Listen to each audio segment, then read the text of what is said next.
Gragas, but he had losing lanes and he was Gragas. Now they actually have good lanes. You're going to have Shove in the mid lane. Gnar against Gangplank is an early pressure lane for the Gnar. This is where Gragas will actually be able to breathe, and maybe we'll see the Gragas that actually has priority in the NALCS and other regions that didn't work out for Raze. That was a lot about the scenario. The scenario here is different, and support pick is going to be different as well. It's going to be support Orin coming in for Tucson, a favorite of Mada and some of our other spots, Key in particular. So when you look at the drafts here, the Orin is taken to give some secondary engage alongside the Cannon Barrage and mostly the Jarvan. Lot of physical damage on the side of Afreeca. Very fast turret damage with Corki and Ezreal as well. Whereas SKT have basically 4 tanks and a Sivir, which didn't work for them in game 1. Now this time it's Gragas, no Zac. It's the sort of comp where if it falls behind, it will certainly struggle. But there's so many early game tools that if SKT have been able to look at their mistakes in game 1, last time out against MVP, can actually tighten up their early game play, they have a whole lot of playmaking options to try to take advantage of their early game power.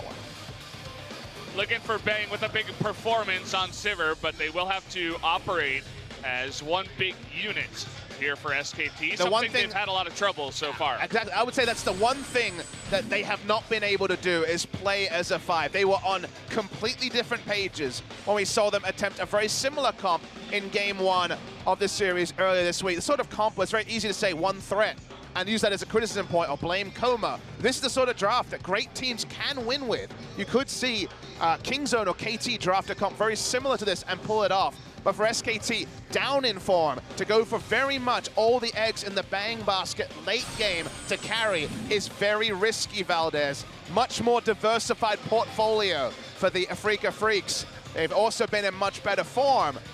Is the form going to count? Is the form actually going to matter? Because at the end of the day, every time you look at SKT, you wonder, have they hit rock bottom? Is this the time they turn it around? SKT fans will hope today is the day. Big game number 1 to make an impression on everyone here between SKT and Afreeca to see who will take the lead in the series.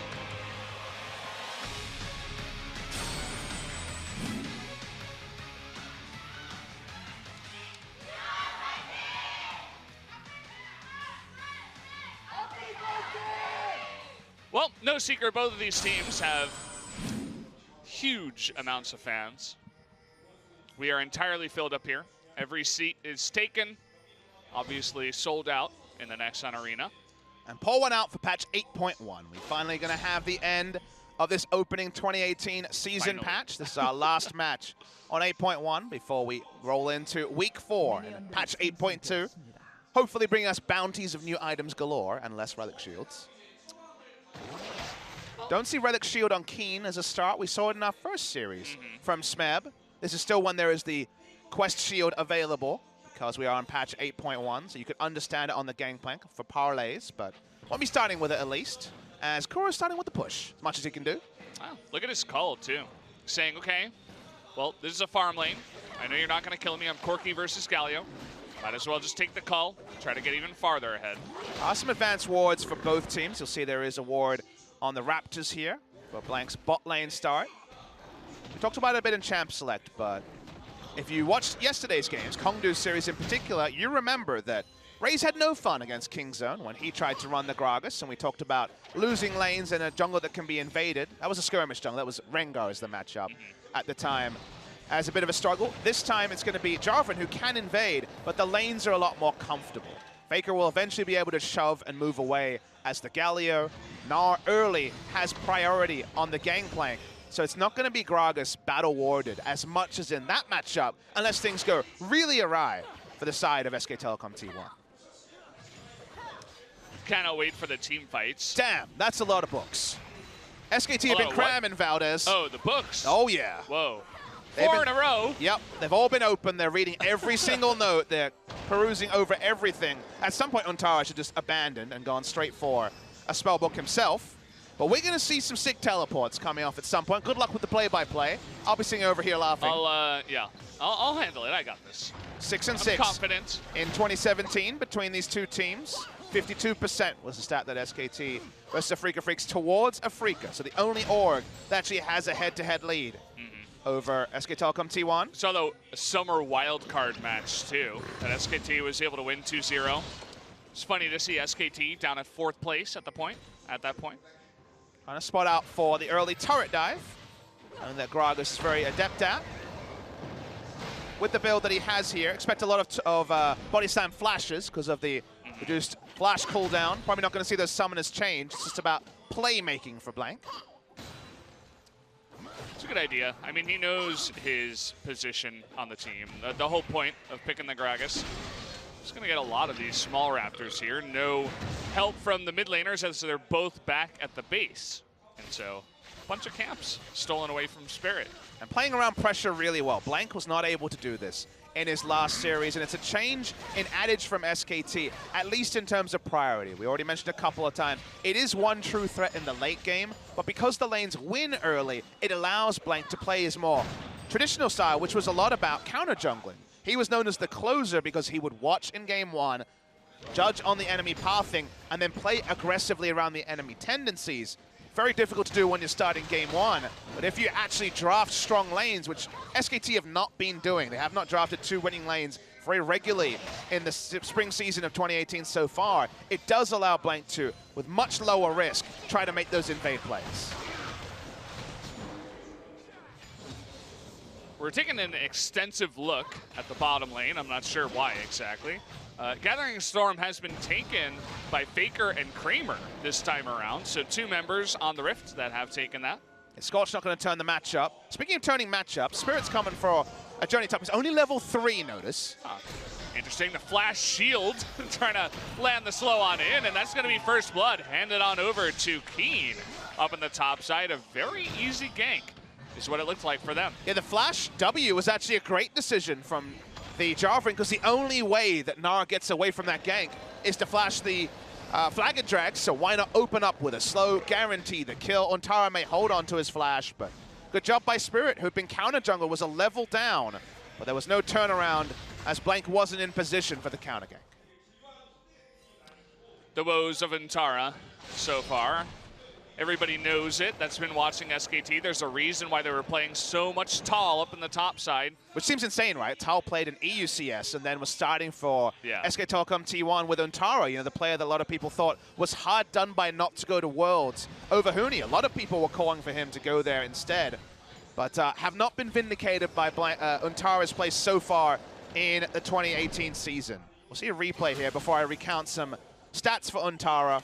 Again, flashing over EQ is how Untara lives, so give him nothing to flash over. Smart decision by the veteran Spirit. But Untara's laning phase this season has been a disaster, Valdez. No real way to sugarcoat it. He has the worst goal difference at 10. His CSD at 10, lowest of all top laners. CS per minute, lowest of all top laners. His CSD at 15, lowest of all top laners. And even though he's played, well, I'm still going. Even though he's played more? 4 games of Gnar, a GP game, and a Maokai, he has lowest DPM. So even though he's been in Gnar matchups where he's just auto-attacking people to get DPM, he still has the lowest DPM. So to say he's been poor, to say there was a good reason to play Tal, is an understatement. Yeah. Well, you kind of laid it down there on the line for sure. You got to wonder what exactly is the reason, right? After losing Huni, you have to think, like, Untara's thinking in his mind, hey, I'm going to be the starter now. He should gain more confidence from that. But it seems as if he's lost confidence over time. And it's kind of well known just around the League of Legends scene that Koma always saw a lot in Untara. He chased him when he was not playing after he had stepped down from CJ and had 2 accounts in the top 5 of solo queue. He always thought highly of the player. And I think there was obviously that big debate over who should go to Worlds. They went with Huni for laning phase. Untara was a reliable laner. He played a lot in summer. He certainly wasn't a liability for this team. So there is always the chance that another series away, a bit more of an adjustment of mentality, he could return to being capable. Will he ever be Khan? No. Will he ever be Smeb? No. But can he at least go even against some of the best top laners? History would say yes. But finding that confidence was something that took a long time for Blank. It took a long time, might take a long time for Untara, and it's something they need because SKT with a lineup like this is saying, we need the experience. We cannot have rookies because the shot calling has also been a significant problem for SKT. It's not just the laning phase. I would have to agree. Another focus from some of the haters of SKT. I wouldn't really call them haters, but people who are kind of disappointed by the results of SKT so far are pointing fingers at Bang as well, saying he's not playing as well, not getting his picks, not really being as crisp as he used to be. But you look at a composition like this, they're playing everything around Bang on the Sivir. They draft 4 other tanks and say, okay, you do the job. Seems like SKT as a whole still has a lot of confidence in their AD carry. And I think when it comes to SKT, if you're asking me what my read is, I think they're in a bit of an identity crisis. They've got a very different lineup to the past. They don't have Duke. They don't have Huni. They don't have someone who can be, Marin most famously, a pressure valve in top. They have a role play, which is fine. It's not necessarily a problem. It's something you can play around. So more carry on Faker, right? Well, the meta does demand champions like Galio. You need to lean on Bang to be the carry, but Bang hasn't been consistent. His Ezreal this season has been great. His other champions have let him down. So then you say, okay, well, what else made SKT strong? And that was, of course, their ability in the mid to late game to basically win every time. They could be in any sort of a gold hole and be able to come out with it with smart shot calling, play around the Baron, those trades where you take 3 members down bot lane to gank one of these top laners, Baron is instantly taken, and from there they win the game. We're in kind of a weird spot where Baron is pretty underpowered when it comes to closing games. SKT versus Jin Air, of course, the great example of that, 6 Barons, and the game couldn't end. With the game state where it is now, a smart move, a Baron against the flow of play, doesn't win you the game, doesn't necessarily always even inflict mortal damage on the enemy. So with all those things coming together, it's almost a perfect storm of SKT struggling to find something new. I think they can't lean on any of the things that made them strong in the past. And so far, they haven't invented something to get the most out of the roster they do have right now. Yeah. Well, they still do have Koma. He hasn't been replaced, and Huni famously saying that he's the best coach he's ever worked with, one of the best in the world, if not the best. There's no dissent on that. That is definitely the consensus of anyone that's worked for him is mid lane. Okay, we have some action here. The flash coming on in, but stopwatch is the thing here. Can he flash Valkyrie is the question. Nice barrel there from Blank. Does clean up the kill. They're going to trade one back. Tushin coming in, though. He wants to get a little bit frisky here alone. 1v3. Getting a little bit too deep. Wolf trying to get that Devour on in. He's going to try to flash in here. Either way, it is going to be the kill. Even the cannon barrage coming on in from Keen cannot deter them from picking that one up. Yeah, really unnecessary death from Tushin. The moment that he committed too far, wanted to use the Unstoppable. Still in there on patch 8.1 to get away from the CC. Doesn't work. Significant cost for the Afreeca Freecs. Nice gank assist by Faker. Blank looking so much more confident this game after his early jungling wasn't impeded. Kuro able to keep Galio in mid lane, so Faker's actually falling low as we go into the replay. We're going to assume he doesn't die. It'll be awkward if he does. But seeing the replay here, this was just straight off his teleport into lane. Blank already waiting, everything invested. But very nice layering coming through, and Galio did die. Okay, so it is awkward. Okay. Yeah, it is awkward. Galio did die, but you notice that the Valkyrie was used, and I mean, every mid laner has been there where it's like, oh, I just want to clear the wave. It'll be really awkward to keep it in this spot. Let me clear it and try to get away. Why don't we recount what happened?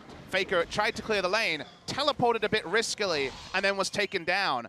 Kind of falls in with the redemption, the not watching the screen. Faker's been surprisingly amiss in some of these awareness situations, and him falling, we're going to see the replay here. Look at this. Guess where his eyes were, Valdez? He was in the shop. I mean, it was really close, right? That's unbelievably close at that point. Sure, the big but one. It's, you know, it's not the first time, Valdez. So. True. You don't have to take the risky recall like that. You don't have to.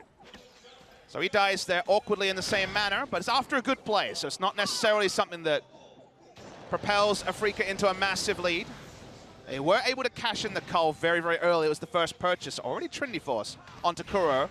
Helped with the damage calculations there. A lot of Aegis opted into by Faker. A lot of disagreement on how to build the Galio. Needs some AP, and you inch it in somewhere. But I like the fact that the vision game has been better. Blank is pushing up wards to the Raptors. He's pushing up wards here. Now he's trying to turn on to Tushin again. Yeah, Tushin getting caught here once again. 3v4 at this point in time. The call of the Forge God does come in, but he can't hit it back.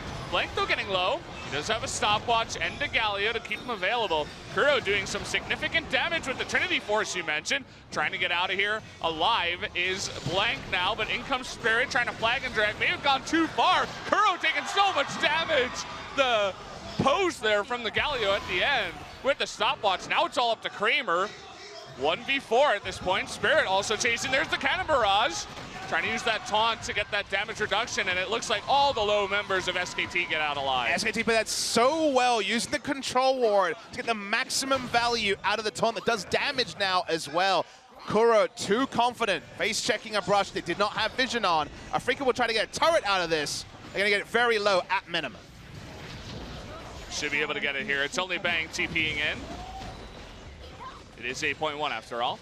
While it's a messy game, there's no blowout here. Afreeca Freecs, 1,500 gold ahead. A lot of feel-good moments by SKT. A lot of old SKT mixed in with Afreeca making smart moves.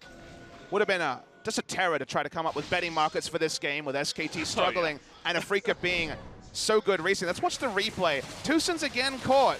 Kind of with his hands in the cookie jar. Was looking for some vision, then gets caught by multiple members. He's turned onto. Call of the Forge Guard never completes. Then Blank falls low, and during this, multiple members of SKT are blinking health bars on a different day with their recent form. They would have thought this would be a triple kill out of nowhere. But Faker, look at how he plays this. There wasn't actually even a control ward in there. He was just able to juke around vision. The ward was placed afterwards.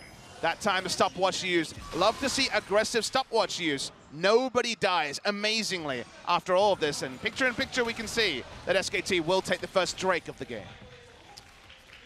It looks like a Mountain Drake was picked up by them. So, actually that's, yeah, it is a Mountain Drake after the Cloud Drake they took initially. It's a second Drake. First Drake very early, as you can see. Yeah, Blank did that at level 6, I remember. So they just got that right off cooldown. So we kind of have to assess where the game is at. Corki now can rotate bot lane. No longer can Sivir take advantage of good recalls and try to push out Kramer, because there will be a jungler and also Ornn to relieve pressure. Does mean that Vision game can now begin truly, but with a much shorter map than usual. Just a single turret down, and that is the mid lane here for SK Telecom T1. Corki versus Galio in the side lane means that Galio needs to use teleport and his ultimate to get a knock up in the top side. Still, they're going to make a play right now around the Rift Herald. So everyone can react to this, including Faker. Tusen getting a good ward down here for some vision. Hasn't had the best early game. We're definitely going to see a commitment here as Corki's coming up too. Use the package just for gap close. TP behind though, and that Sivir ultimate blown. Trying to push them back. Now the TP is canceled, so they will fully engage. That's only going to knock up TK off the backside Rift here. Herald is still staying leashed. It will stay leashed for a long time. They could try to get it bursted down. It's going to leash back to SKT. Still not resetting. It's getting very close. There it is. So okay. They forced the reset. Faker not coming in. Looks like he was bottom, was pushing. Did use his teleport. That's turning on him. They're trying to go in here. That's a tanky Galio. You do get the Cataclysm in trade for a flash, which is not bad. It had some wards around the area to know that no one from SKT was going to relieve pressure, and it ends up being a cooldown trade to the advantage of Afreeca. So while it looked optimistic, two members, Kramer and Kuro, will eventually kill a Galio that only has a Rod of Ages and Ninja Top. He's only health tank, and also the resist coming through from the W. So smart move by Afreeca, even if it looked comical at the start. Yeah. Kuro's been the big investment banker this game. He is way ahead. He's got a CS lead on Faker, only of 3, but the cash in also means he's in a happy spot in the bot lane. I mean, Afreeca's all about the cash, right? They got GP and Ezreal, double Kleptomancy, and then they got the call on the Corki, so they're just rolling in it right now. It's part of the reason why, even with the gold lead, or rather the kill lead, SKT is pretty far behind on gold at this point in the game. A lot of jungle proximity coming through from Spirit, but the moments we've seen Blank, they've been very killer. That's the thing about Gragas. If he can get going, if he shows up with his ultimate for a skirmish, you can get a lot of value out of that. So even though Spirit has spent a lot of time being active, he's clearly been farming, or he has been ganking, because he's actually up in CS, even though he spent an extra minute 20 ganking.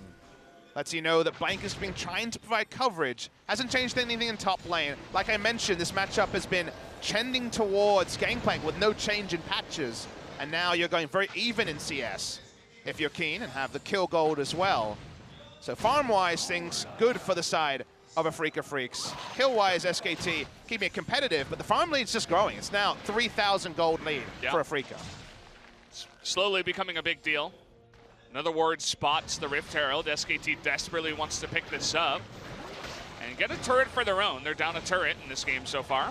He's gonna catch Spirit over here. So much CC, as you can see, it's on all the side of SKT. It's all down now, though, so not having those ults makes it difficult for the tanks to be super relevant.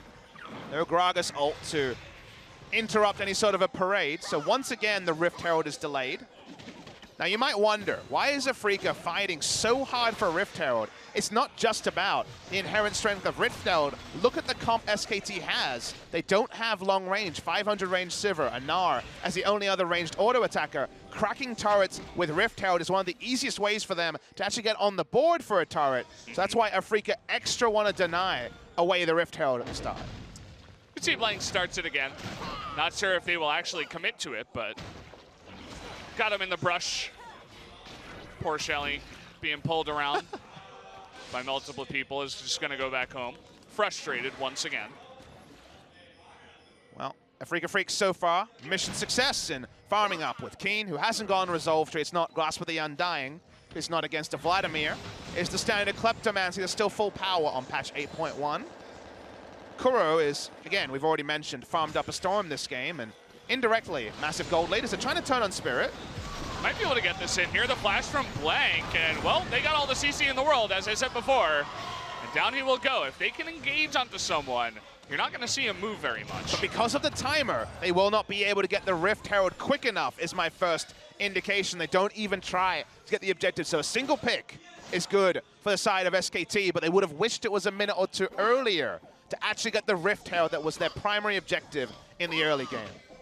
Next Drake spawning, 35 seconds. Already they're going to be able to pile on a lot in a row, having gotten the first so early. See if Afreeca Freecs will actually put up resistance on the bot side. All their vision has been really circled around denying vision at the Rift Herald. That needs to be moved now. Baron is not going to be taken by SKT in secret. They are far too slow a Baron team with only Sivir as damage towards the Baron. So we'll see if there's any sort of attention put from Afreeca at actually contesting what has been 3 Drakes so far for SK Telecom T1. Look at the items here for Afreeca. They have 3 Trinity Force champions, Yep. and all 3 of them have it now. The Ezreal just pick it up after, you know, getting the Muramana finished up, and that's a pretty scary lineup if you're looking at the amount of damage that Afreeca has currently. There's good Baron buff teams, and there's Afreeca this game, where if they get the Baron buff, they have poke and just delete turrets. Hopefully Tucson has Demolish in his Resolve tree to just instantly delete turrets with the sheer damage, and 4-1 and also the 1-3-1 are possible with a lineup like this, triple teleport, as we're speaking. So Baron buff going to be the primary objective for both teams. SKT to crack the defenses of Afreeca, and Afreeca just because, damn, they're insane with it. Well, we have another Mountain Drake coming up here. Afreeca definitely taking a hard look at that one. We got a teleport coming in, though. Spirit wants to disengage, as it looks like it's Faker that's coming in. They want to get on top of Spirit, but you can see Tushin trying to help out. Nice knock up there. Not going to be able to get Spirit on the chase. Got a TP coming in from Corki, it looks like, from the base. Very difficult for them to actually go through the Mega Gnar. They need the Mini Gnar transformation. Okay, Ontara now exhausted, so Afreeca moves up. Now they want to go, the big one, hitting 3 members towards that Tri-Brush.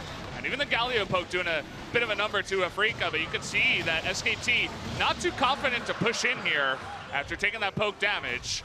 And to add to that is True Shot Barrage. And, you know, we talked about the damage to turrets. Guess what? Turrets to Drake also, the damage to Drake also insane with triple Trinity Force this early in the game. Probably going to be Corki working on his Infinity Edge next. Compared to SKT, who we said have a slow Baron, Afreeca Freecs have an insane Baron. So coverage there from SKT going to be important. We return to normalcy. A Drake interrupts SKT's free farming of the Drakes. No 5-stack this game for SK Telecom T1. And now Afreeca Freecs need to start to cement the map. Orin and Jarvan are the true members that can really face-check SKT's lineup and put down vision. Anyone else, and then a pick will be on. Well, we got Keen pushing in now towards this bottom turret. You'll notice that only 1 turret has gone down in this game. It's the mid one of SKT's. So had a nice bit of vision around that area because they take that out, but Keen's still not having as much luck pushing down here. Tara holding his own so far. And we really want to see SKT's vision missions because they need the Baron. But as I've said it so many times, but Baron vision and taking a Baron is how they crack multiple turrets. The Baron power play for SKT, if it comes this game, will be insanely large because there's standing gold everywhere. Standing gold basically means stuff that's pretty easy to be picked up if something in the game changes. A Baron buff, suddenly the defense and the ability for a team with melee champions to push turrets just changes in an instant.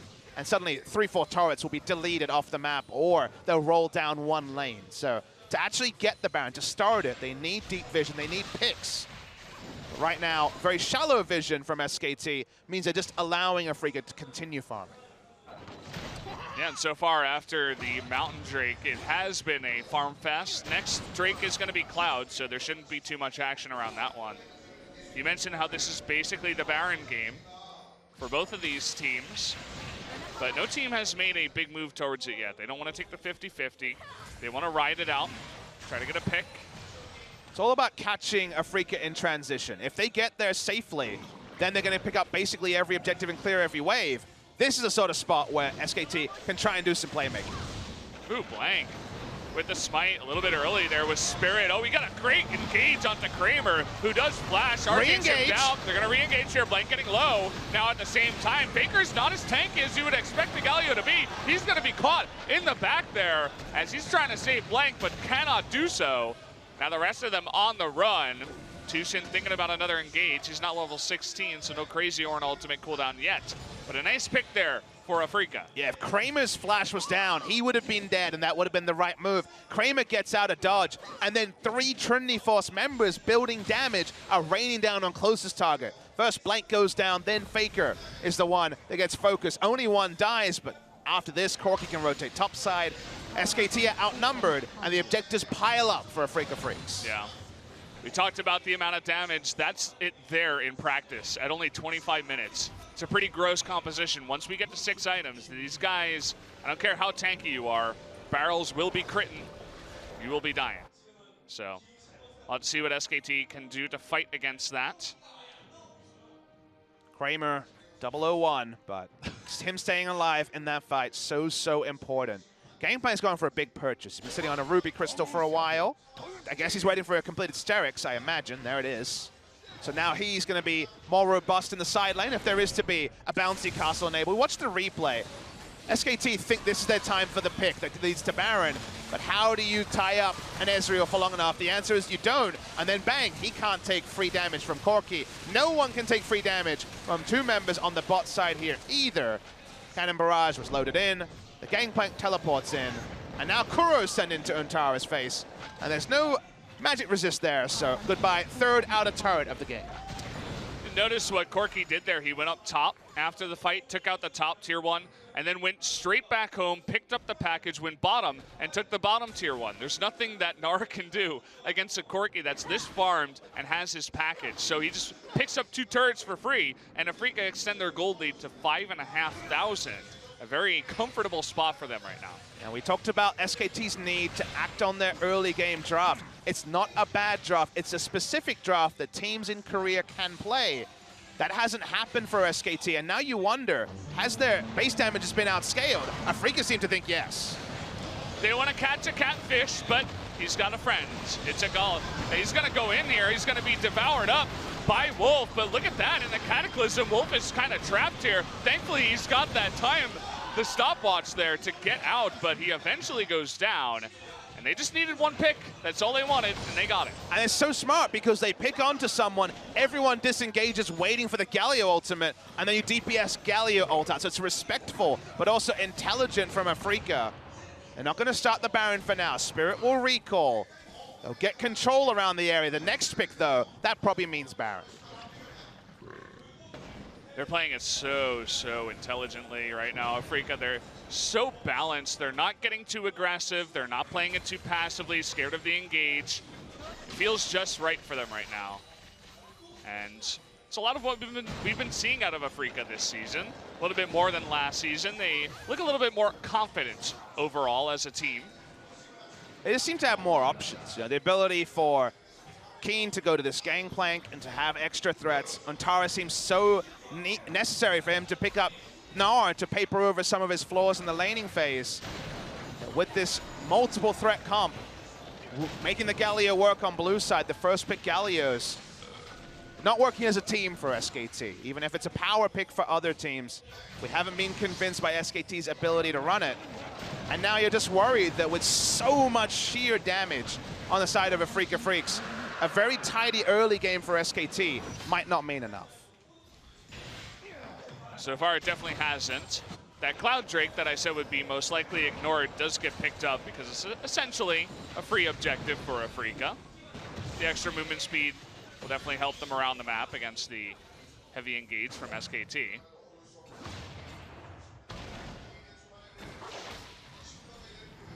Watching Afreeca here, just getting their shops in. Infinity Edge finally done.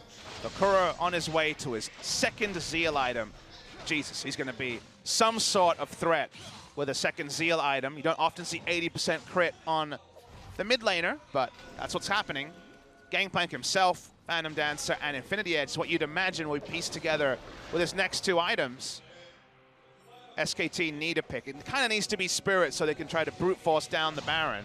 They can tank it for days, but the speed is not high on the side of SKT. Even then, it's really scary. Let's say you do get the Jarvan. You're still having barrels and missiles and mystic shots raining down on you from abroad, and you have Ornn always to threaten with a big knock-up to secure a bunch of skill shots to hit your entire team as well. We got the flash engage, though. That's what they were looking for. They finally make it happen, but can they kill anyone? Finally, bang. Does get one kill in the end. Here comes TK coming into the back line, has Faker with him. Chasing after Tushin. They get one kill onto the Corki. Do they turn onto the Baron? Where will they go from here? They need the Baron desperately, so I think they have to at least start it. They jump onto it, start clearing out vision. Gangplank's going to teleport to the mid lane. There's still a lot of damage. SK Telecom pull away. They may be tanky, but they're not feeling strong enough to start the Baron in the face of the sheer damage from Afreeca. Yep. Not a confident move there from SKT. They could have had the immediate teleport and stick right onto the Baron, but instead they decide against it. That means that they want to go for something else here. Perhaps these outer turrets that are still standing, but it was only one pick, and the Corki's going to be back in 5 seconds. And he has teleport as well. If it was a no teleport wearer, then perhaps you could go for it. They're getting into kind of awkward territory where they need to roll the dice because of team comp. We're going to see the replay. Big play made by Faker. He does it himself so often. Does it here. Ricochet finally does take down Kuro. And the Ricochets are going to be deadly this game. Not much tankiness on the side of Afreeca, but they're all so damn mobile. There's only a single kill and then a disengage from the Afreeca Freecs. And SKT need to do it all again, this time without a flash on Faker. Oh boy, not going to be easy. Faker's gone burst build, by the way. That he has. All AP. Deathcap Void Staff, you'd imagine, for his last two items. Notice he also has Exhaust. We were talking about all the damage that comes out from guys such as Gangplank, Corki, and Ezreal.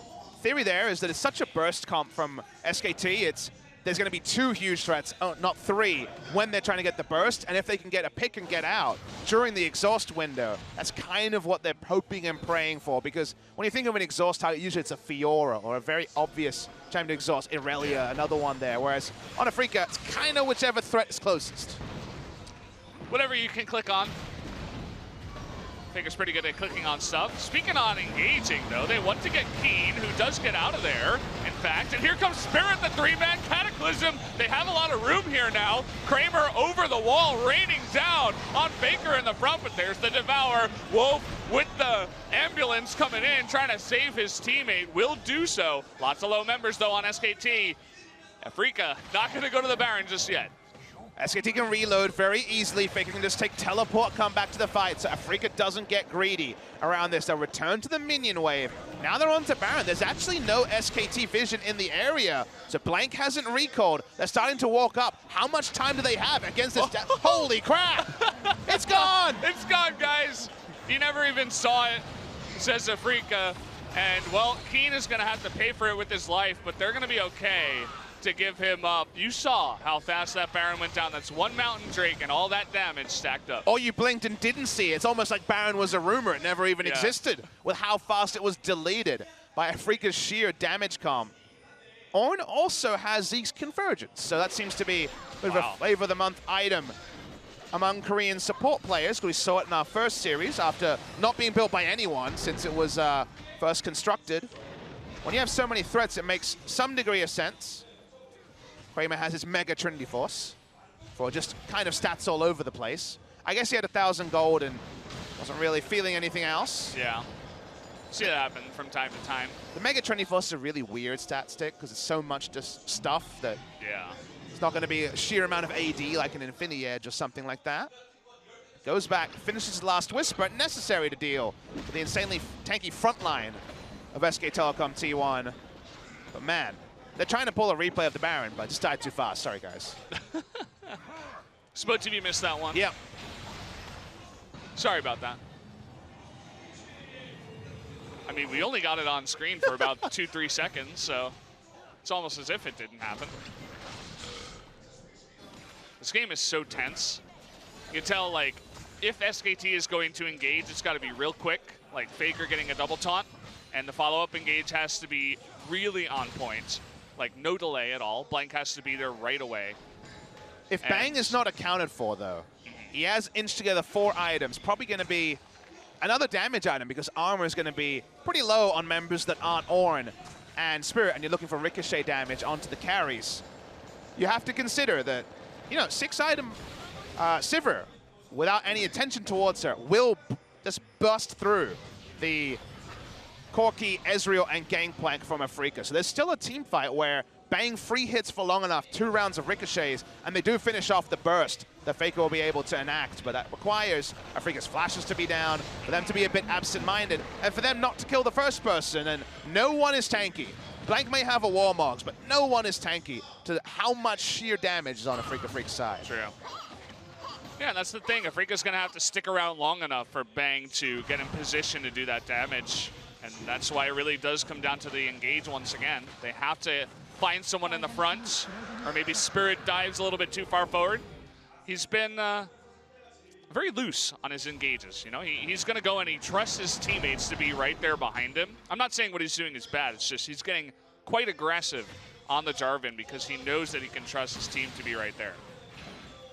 You wonder if this insistence on the low threat comp from SKT is necessary or a coma adage, because we've seen so much of it, or not used for zoning.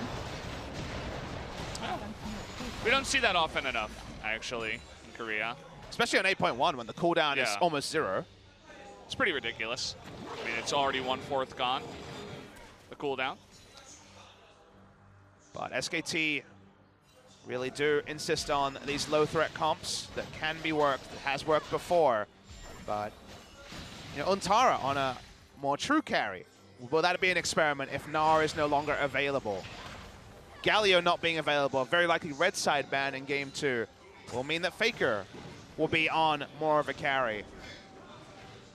You can kind of understand the frustration for Coma, because it feels like whichever way they go, the champion pools and also the games are not corresponding with how SKT have often won in the past. Their most famous strategy was Lulu mid and Bang running around getting pentakills on Lucian and Ezreal and all sorts of carries. So traditionally have they been a low threat team. But we're in League of Carries now, as you can very much see. It's nice in a way. It's cool to see the 2 different types of compositions going head to head. Although I wouldn't be complaining if Untara was playing Fiora or something like that. The Riven we've seen many times against the Gangplank. Just not this time. Not Untara, unfortunately. A lot of delay from the side of SKT. Massive wave clear. So despite the turret damage, it gets more difficult as you have to overextend for those inhibitor turrets. Only 1 inner turret left on the map for SKT. We're watching it on our screen now. Probably just wait for the minion wave. Might see another Ornn ultimate. Faker doing a nice job cleaning that up. He's got Bang right next to him, too. Tushin's going deep to try to clear out this vision. Obviously, that's the last person they would like to engage on, SKT, so it makes sense for him to be up in the front, clearing the vision. And Keen is fully dead. Came back, sold his stopwatch, didn't get to use it, no pirate pose this game. but he does have an Infinity Edge, so I'm sure he's feeling Not pretty bad. good about that. Yeah. Ontara has gone for, you would say necessary, I would say unnecessary tank build here. I think busting as the Gnar is the right way to go, building damage yourself, a Phantom Dancer and other damage, and actually being a threat, because now Gangplank will run over Gnar, and Gnar is just another tank, and they already have plenty of those in a team fight, so I was kind of looking for Gnar to at least build threat. We've seen Hurricane Gnar, Phantom Dancer Gnar, Rapid Fire Cannon Gnar. Here we just get Tank Gnar. Turret's gonna go down. That's 2 ultimates used to try to get the turret. You can see the counter engage attempt by Blank, but they get away with another turret, and Afreeca backs off with more gold in their pockets. 12,000 gold ahead right now for Afreeca over SKT. Yeah, they're decked out. They are really supremely powerful. Orin items only gonna help the gold lead. In 15 minutes, when this comp is strongest from SKT, they weren't able to actually get the picks. We didn't see proactive use of the Faker's ultimate because he kind of had to use it defensive most of the time, or Afreeca were very respectful and disengaged. And now there's just limited ways for Afreeca, for SKT I should say, to play these fights. 6 items onto Bang means they do have a chance that he can decide a fight. But if he's assassinated, there's just no damage left on his team. They will just lose from there. So needs to be perfect execution from a team that has struggled to have perfect execution, even decent execution in spring 2018. Afreeca putting down the control wards, getting the control around Baron. Baron spawns now. And SKT with a wombo comp don't have vision to make the wombo happen. Saw Keen more than 5,000 gold ahead of Untara in the top lane. About 70,000, or rather 70 CS, and obviously the Klepto is helping him out, but we'll see if Bang can pull out his inner Teddy and actually just fountain laser his way. Hasn't sold his boots just yet, but I'm sure we're getting close. Or an ultimate, they want to go in on this one. That's 3 members lined up in a row like bowling. Oh, baby! See you later. Down goes Gragas, make that 2, and Faker's gonna go down here too. Cool pose, man, but it's not gonna matter. Make that 3 on the back. A perfect engage from Afreeca, catches SKT off guard, and now that's gonna be Baron. And the problem with lots of tanks is that you can reach items like this and then there's no tanks, Valdez. Unfortunately, they die to sheer damage. You don't need all of them on the Baron. You got plenty of damage with just 2. They're gonna roll in, they're gonna try and bring up the minion wave in mid. They're gonna have to get the top lane minion wave. Minion wave's not in great position, but you talked about those loose ultimates. You can be pretty fast and loose when you have this much damage. It's Watch layered so perfectly. Watch Blank's health bar. It's gone. 3 seconds. Nope, 2 seconds. Yeah. He is dead. Faker has gone largely AP. If his W is not being used, he dies real fast. Like you say, the pose, 8 out of 10. Very nice pose, but fortunately poses don't win you games. Baron crests the first inhibitor. They'll go back. They continue to spend. They also have a greater cap on their damage because they can have the Orin items to evolve their power. And SKT back to the drawing board again.